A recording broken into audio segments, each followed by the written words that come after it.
12 smart റോഡുകൾ ഉൾപ്പെടെ സംസ്ഥാനത്ത് പൂർത്തിയാക്കിയ 62 റോഡുകളുടെ ഉദ്ഘാടനവുമായി ബന്ധപ്പെട്ടുകൊണ്ട് ചില മാധ്യമങ്ങൾ പ്രചരിപ്പിക്കുന്ന വാർത്തകൾ അസംബന്ധമാണെന്ന് മുഖ്യമന്ത്രിയുടെ ഓഫീസ് വെളിപ്പെടുത്തുകയുണ്ടായി. മെയ് 16-ന് മുഖ്യമന്ത്രി പിണറായി വിജയൻ ആരോഗ്യപരമായ കാരണങ്ങൾ കൊണ്ട് ഉച്ചയ്ക്ക് ശേഷമുള്ള 3 പരിപാടികൾ റദ്ദാക്കുകയും ചെയ്തിരുന്നു. കാലവർഷ മുൻകരുതലുമായി ബന്ധപ്പെട്ടുകൊണ്ട് വിളിച്ച പുനരവലോകന യോഗവും റോഡ് ഉദ്ഘാടനവും സ്റ്റുഡന്റ് പോലീസ് കേഡറ്റുകളുടെ പരിപാടിയുമാണ് ഇവയെന്ന് ഓഫീസ് അറിയിക്കുകയും ചെയ്തിട്ടുണ്ട്. ഇക്കാര്യം വിവിധ മാധ്യമങ്ങൾ അന്ന് റിപ്പോർട്ടും ചെയ്തിരുന്നതാണ്. പക്ഷെ പിന്നീട് മറ്റെന്തോ കാരണങ്ങൾ കൊണ്ടായിരുന്നു റോഡ് ഉദ്ഘാടന പരിപാടിയിൽ മാത്രം പങ്കെടുക്കാത്തതെന്ന രീതിയിൽ വാർത്തകൾ വലിയ രീതിയിൽ പ്രചരിക്കുന്നത്. സംസ്ഥാന സർക്കാരിന്റെ 4ാം വാർഷിക പരിപാടി വിജയകരമായി മുന്നേറുമ്പോൾ അതിന്റെ ശോഭ കെടുത്താനുള്ള രാഷ്ട്രീയ ലക്ഷ്യത്തിന്റെ ഭാഗമാണെന്ന തരത്തിലായിരുന്നു റിപ്പോർട്ടുകൾ വന്നിരുന്നത്.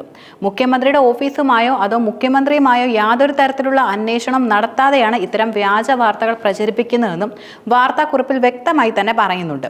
അതുപോലെ തദ്ദേശ പൊതുമരാമത്ത് മന്ത്രിമാർ തമ്മിൽ ഭിന്നത നിലനിൽക്കുന്ന സാഹചര്യത്തിന്റെ അടിസ്ഥാനത്തിൽ കൂടി മുഖ്യമന്ത്രി ഉദ്ഘാടനത്തിൽ നിന്നും വിട്ടുനിന്നെന്ന തരത്തിലായിരുന്നു കൂടുതലും പ്രചാരണങ്ങൾ. തദ്ദേശ പൊതുമരാമത്ത് മന്ത്രിമാർ തമ്മിലുള്ള ഭിന്നതകൾ നിലനിൽക്കുന്ന സാഹചര്യത്തിന്റെ അടിസ്ഥാനത്തിൽ കൂടി മുഖ്യമന്ത്രി ഉദ്ഘാടനത്തിൽ നിന്നും വിട്ടുനിന്നെന്ന തരത്തിലും പ്രചരണങ്ങൾ വ്യാപകമായിരുന്നു. തദ്ദേശ സ്വയംഭരണ മന്ത്രി MP രാജേഷിനെ പ്രചരണ ഫ്ലെക്സ് ബോർഡുകളിൽ നിന്ന് ഒഴിവാക്കിയതിൽ മുഖ്യമന്ത്രിയുടെ പരാതി അറിയിച്ചിരുന്നതായും മുഖ്യമന്ത്രിയുടെയും പൊതുമരാമത്ത് മന്ത്രി PA മുഹമ്മദ് റിയാസിന്റെയും ഫ്ലെക്സുകളും പത്രപരസ്യങ്ങളുമാണ് വിവാദങ്ങൾക്ക് യഥാർത്ഥത്തിൽ വഴിതെളിച്ചതെന്ന തരത്തിലും റിപ്പോർട്ടുകൾ നിലനിന്നിരുന്നു. അതേസമയം തന്നെ മഴക്കാലം ആരംഭിച്ചതോടെ യാത്രക്കാരുടെ മരക്കെണികളായി കേരളത്തിലെ ദേശീയപാതകൾ മാറിയിരിക്കുന്നുവെന്ന് ACC ജനറൽ സെക്രട്ടറി ആലപ്പുഴ MP-യുമായ KC വേണുഗോപാലും ശക്തമായി വിമർശിച്ചു.